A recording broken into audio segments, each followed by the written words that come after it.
জানো তো বন্ধুরা, আজকের আকাশটা অন্য দিনের তুলনায় একটু অন্যরকম। কয়েকদিন অমাবস্যার জন্য একদম টানা বৃষ্টি, এই রোদ তো এই বৃষ্টি, এরকমভাবেই কিন্তু চলছিল। সঙ্গে ছিল ভ্যাপসা বাজে একটা গরম। তবে এরকম ওয়েদার কিন্তু কারোরই ভালো লাগে না। রোদ ঝলমলে আকাশ সবার কিন্তু ভালো লাগে, বৃষ্টি ভালো লাগে, তবে একটানা বৃষ্টি কিন্তু কারোরই ভালো লাগে না। যাই হোক, আজকের আকাশটা দেখে কিন্তু একটু নিশ্চিন্ত হওয়া গেল। নমস্কার বন্ধুরা, কেমন আছো সবাই? আশা করছি অনেক ভালো আছো, অনেক সুস্থও আছো। আমরাও না বেশ ভালো আছি তোমাদের ভালোবাসায়। আমি দীপিকা, আমার নতুন আরও একটি ব্লগে রইল তোমাদের অনেক ওয়েলকাম, অনেক অনেক ভালোবাসা। তো চলো, এখন বাজে ওই 7:45 নাগাদ। এখন থেকে তোমাদের সবাইকে সঙ্গে নিয়ে ব্লগটা কিন্তু আমি শুরু করছি। আমাদের প্রত্যেকটি মেয়ের জীবনে বিয়ের পরে কিন্তু রান্নাঘর থেকেই শুরু হয়, আর এই রান্নাঘরেই শেষ হয়। মানে রান্নাঘরটাই যেন আমাদের মেইন ঘর। আমরা যতই বলি না কেন যে বেডরুমটা আমাদের আসল, কিন্তু না, রান্নাঘরটাই মানে আমাদের প্রত্যেকটা মেয়েদের সব থেকে আসল ঘর। কারণ দেখবে, সকালে ঘুম থেকে উঠে ওই চোখ ডলতে ডলতে রান্নাঘরে যাওয়া, আবার কিন্তু ঘুম ঘুম চোখ নিয়ে রান্নাঘর থেকে বেরোনো, মানে সকাল থেকে রাত পর্যন্ত আমাদের কাজ কিন্তু পড়ে থাকে ওই রান্নাঘরেই। তো আজকে সকালে টিফিন দিয়ে ভিডিওটা শুরু করলাম। তো অন্বেষা বলছিল আজকে সকালে ভাত খাবে না, ওর 3 বেলা ভাত খেতে ভালো লাগছে না। তো আমিও দেখছি ও চেহারাটা একটু হেভি হয়ে যাচ্ছে, ওয়েটটা কিন্তু অনেকটা বেড়ে যাচ্ছে। তো সেক্ষেত্রে আজকে চিন্তা করলাম যে একটু রুটি বানিয়ে দিই। তো ওরও রুটিটা খাওয়া হবে, আমারও রুটিটা খাওয়া হবে। তবে জানো তো বন্ধুরা, আমার কিন্তু সকালবেলা রুটি খেতে খুব ভালো লাগে। আমারও মনে হয় যে ভাত না খেয়ে যদি একটু হালকা পাতলা রুটি খেতে পারতাম। তবে একার জন্য করতে মন চায় না। আজকে যেহেতু অন্বেষার জন্য করছি, সেহেতু আমার নিজের জন্য কিন্তু 2টো রুটি বানিয়ে নিচ্ছি। মোটমাট করেছিলাম 3টে রুটি। 2টো রুটি প্লেন মানে আমার জন্য বানিয়েছি, আর একটা রুটি কিন্তু একটুখানি ওই মাঝখানে ডিম দিয়ে রোল টাইপের করে দেবো। তবে সঠিকভাবে রোল বলাও চলে না এটাকে, তার কারণ রোলের জন্য কোনো স্যালাড বা বাদাম কোনো কিছুই ঘরে ছিল না। ওই শুধু যা ডিম রুটি, মানে সঠিক ভাষায় বা বাঙাল ভাষায়, একদম পুরো গোদা বাংলা ভাষায় যদি আমি বলতে যাই, তাহলে কিন্তু এটাকে ডিম রুটিও বলা যেতে পারে। ওই কোনো রকমভাবে একটা রুটি ভেজে তাতে তেল দিয়ে আর একটা ডিমকে ভালো করে ফেটিয়ে দিয়ে সেটাই কিন্তু উল্টে পাল্টে ওই রোলের মতো করে নামিয়ে নেওয়া।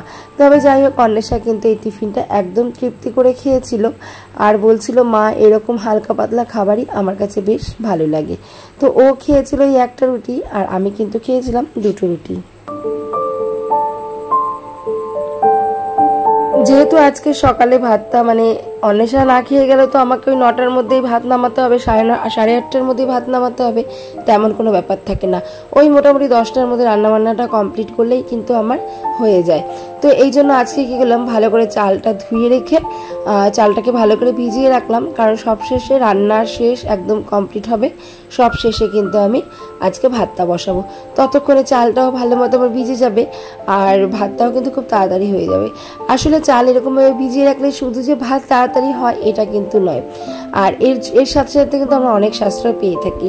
ভাত তাড়াতাড়ি হওয়া মানে গ্যাসটা একটু কম খরচ হওয়া, মানে গ্যাসটা একটু বেঁচে যাওয়া, আর সেই সঙ্গে কিন্তু চালটা এরকমভাবে ভিজিয়ে রাখলে ভাত একদম ঝুরঝুরে, সুন্দর শক্ত দানা দানা ঝুরঝুরে কিন্তু ভাত হয়, যে ভাতটা আলু সেদ্ধ দিয়ে খেতেও ভালো লাগে। দেখবে গালা ভাত মানে যেটা একদম নরম হয়ে যায়, যাদের দাঁতের সমস্যা তাদের সব ব্যাপারটা অন্যরকম। তবে একদম নরম ভাত, গালা ভাত কিন্তু যে কোনো মাংস কিছুতেই ভালো লাগে না। আবার একদম ঝুরঝুরে সলা সলা ভাত দেখবে একটুখানি আলু সেদ্ধ হলেও খাওয়া হয়ে যায়। আমার তো এটাই মনে হয়, আমি জানি না তোমাদের কি মনে হয়। তো যাই হোক, ওদিকে ডালটা বসিয়ে দিয়েছি, মুগ ডাল, আজকে একটু মুগ ডাল করবো, তাই মুগ ডালটাকে ভালো করে ভেজে প্রেসারে সেদ্ধ হতে বসালাম। আর এদিকে কিন্তু আজকে ডিমের ঝোল করব, তাই ডিমগুলোকেও সুন্দর করে সেদ্ধ হতে বসিয়ে আর এখন দেখো সোজা চলে এসেছি ছাদে। আর ওই যে তোমাদের বললাম আজকের আকাশটা একটু অন্যরকম, একদম রোদ ঝলমলে। তো এই রোদটা দেখে কিন্তু আর লোকটা সামলাতে পারলাম না, তাই ঘরের যত বালিশপত্র আছিল, কম্বল আর এই কোল বালিশ সবগুলোকে কিন্তু রোদ দিয়ে দিলাম। আসলে এই 7 দিনের বৃষ্টিতে মানে এই যে একটা বাজে বৃষ্টি হলো, মানে এক টানা পড়েই যেতে লাগলো, এতে করে কিন্তু ঘরের বিছানাপত্র বালিশ সব কিছু ড্যাম ধরে গেছে। আর ড্যাম ধরলে দেখবে বাজে একটা গন্ধ হয়ে যায়, তো এই গন্ধটা আর ভালো লাগে না। মানে যে বিছানায় ঘুমাবো আমাদের দিন শেষে কিন্তু সব থেকে আরামের জায়গা ওই বিছানাটা। তো সেখানে যদি ড্যাম্প ধরা বাজে গন্ধ হয়ে থাকে তাহলে ভালো লাগে না। হ্যাঁ, বৃষ্টি হচ্ছে ততক্ষণ নোংরা আছি ওটা ঠিক আছে, কিন্তু এখন বৃষ্টি নেই, রোদ উঠে গেছে, এখনো যদি ওই ড্যাম্প পড়া বিছানার মধ্যে ঘুমাই তাহলে কিন্তু এটা একদমই অন্যায় করা হবে। তো এই কারণে কিন্তু প্রত্যেকটা বালিশের কভার সব কিছু, মানে বালিশের কভার না, কোল বালিশ, কম্বল সব কিন্তু রোদ্দুরে দিয়ে দিলাম। আর ওদিকে কিছু শুকনো লঙ্কাও তোমার দাদাভাই ঘরে নিয়ে এসেছিল, মানে ঘরে না, মানে দোকান থেকে। আসলে আমাদের একবারেই নিয়ে আসে সব কিছু, তো তোমার দাদাভাই নিয়ে এসেছিল। আর এমন কোনো মাপাঝোঁকা নেই আমাদের যে 1 মাস, মানে 1 মাস পরেই মাসকাবাড়ি মুদিখানা সদাই আসবে, এমন কিন্তু নেই। মানে যখন যেটা বাড়ন্ত হয়ে যায় বা শেষ হয়ে যায় তখনই কিন্তু সেটা নিয়ে আসে।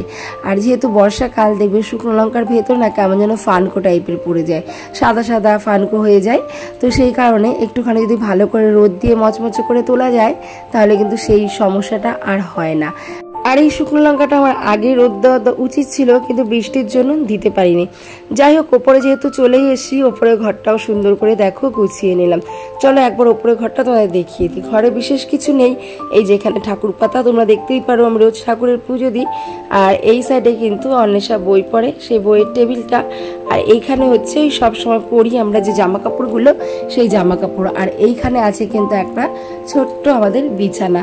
ব্যাস, এই ছিল আমাদের কুঁড়ে ঘর। উপরের ঘরটা যদিও তোমাদের তেমনভাবে দেখাতে পারি না বা দেখানো হয় না, তো আজকে যেহেতু সুযোগ হয়েছে ওপরে এসে বিছানাটা তুললাম, তো সেহেতু তোমাদের কিন্তু এই ঘরটা দেখিয়ে দিলাম। আর নিচে নেমে দেখো, দেখছি আমার ওই ডিম সেদ্ধও হয়ে গেছে আর কিন্তু ডালটাও সেদ্ধ হয়ে গেছে।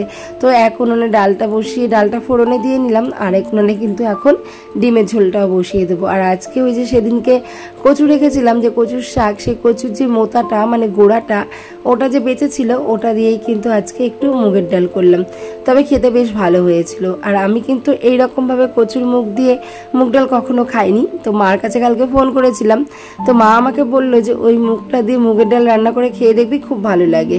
তো মার কথা মতো কিন্তু আজকে ওই মুগটা দিয়ে মুগের ডাল রান্না করেছি, সত্যি খেতে কিন্তু ভীষণ টেস্টি হয়েছিল। আর তোমাদের সঙ্গে রান্না বান্না শেয়ার করতে করতে কিন্তু অনেক গল্পই করে নিলাম। আসলে সুখ মানুষের জীবনে কিন্তু বলে কয়ে আসে না, আর সুখ কিন্তু সবার কপালে থাকেও না বা সহ্যও হয় না। তো কপালে যদি সুখ থাকে তাহলে কিন্তু কুড়ে ঘরেতেও সুখী হওয়া যায়। আর আমার কপালে যদি সুখ নাই থাকে তাহলে কিন্তু বড় রাজপ্রাসাদ থেকেও আমার কোনো লাভ হয় না, কারণ সেই রাজপ্রাসাদে থেকেও আমি কখনো সুখী হতে পারবো না। তার কারণ আমার ভাগ্যে যে সুখটা লেখা নেই। অনেকে হয়তো ভাগ্যকে মানে না, তবে কিন্তু আমি বিশেষভাবে ভাগ্যকে মানি, কারণ ভাগ্যে যা আছে, যেটুকু আছে সেটুকু কিন্তু হবেই। তবে আমাদের ওই ভাগ্যে যেটা আছে সেটা ধরে যদি বসে থাকি সেটা তো কখনো সম্ভব না। হ্যাঁ, আমাদের ভাগ্যে যেটা আছে সেটা তো একদিন না একদিন হবে, মেনে নিতেই হবে। তবে আমরা ভালো থাকার জন্য বা নিজেকে ভালো রাখার জন্য বা অপরকে ভালো রাখার জন্য কিন্তু দিনরাত অনেক চেষ্টা করে যাই। সেই চেষ্টাগুলো যদি ভাগ্যের ওপরে ছেড়ে দিই তাহলে তো হবে না। আমাদের চেষ্টা করতে হবে, তারপরে বাদ বাকিটা ভাগ্যের ওপরে ছেড়ে দিতে হবে। চেষ্টা করার পরেও যদি আমি জীবনে কিছু না পাই তখন মেনে নিতে হবে যে আমার ভাগ্যে এটা ছিলই না। তবে চেষ্টা না করে যদি বলি যে ভাগ্যে নেই, সেটা কিন্তু একদমই মেনে নেওয়া সম্ভব না। আমাকে চেষ্টা করতে হবে, পরিশ্রম করতে হবে, তারপর পুরোটাই উপরওয়ালার ভরসা। যদি আমার ভাগ্যে না থাকে পাবো না, আর যদি ভাগ্যে থাকে অবশ্যই পাবো। সে যে কোনো জিনিসই হোক না কেন, ধন দৌলত হোক, বাড়ি ঘর দেওয়ার হোক, জায়গা হোক, যেটাই হোক না কেন, প্রত্যেকটা জিনিসই কিন্তু ভাগ্যে থাকা লাগে।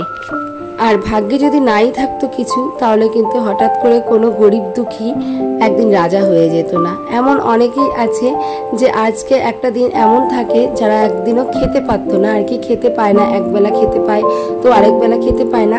তাদেরও দেখবে ভাগ্যে যদি সুখ লেখা থাকে, একটা দিন না একটা দিন যে কারোর সোর্সে হোক সে কিন্তু অনেক সুখী হতে পারবে।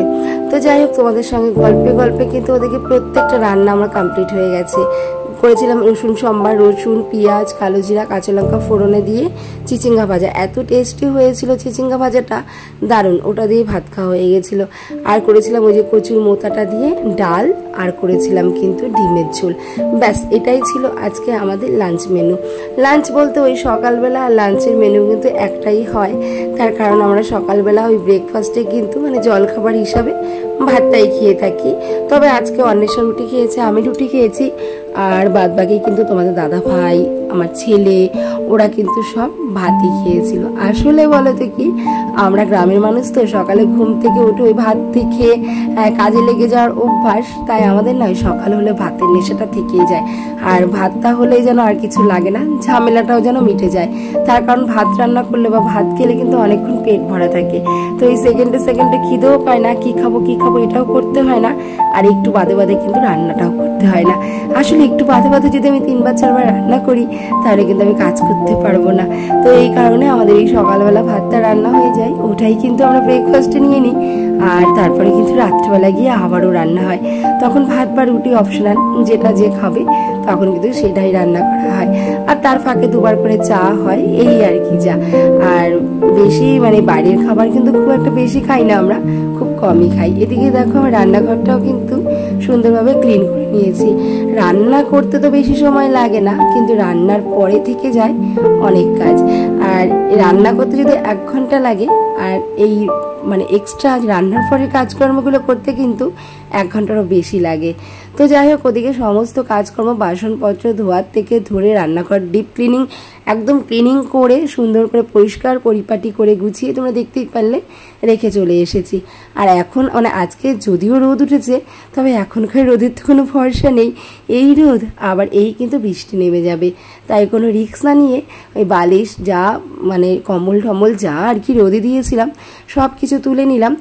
আর এখন দেখো সব কিছু এ ঘরেই গুছিয়ে রাখবো, সময় সুযোগ বুঝে কিন্তু নিচের ঘরে নিয়ে যাব। আর শুকনো লঙ্কাগুলোও কিন্তু আমি গুছিয়ে রেখেছি।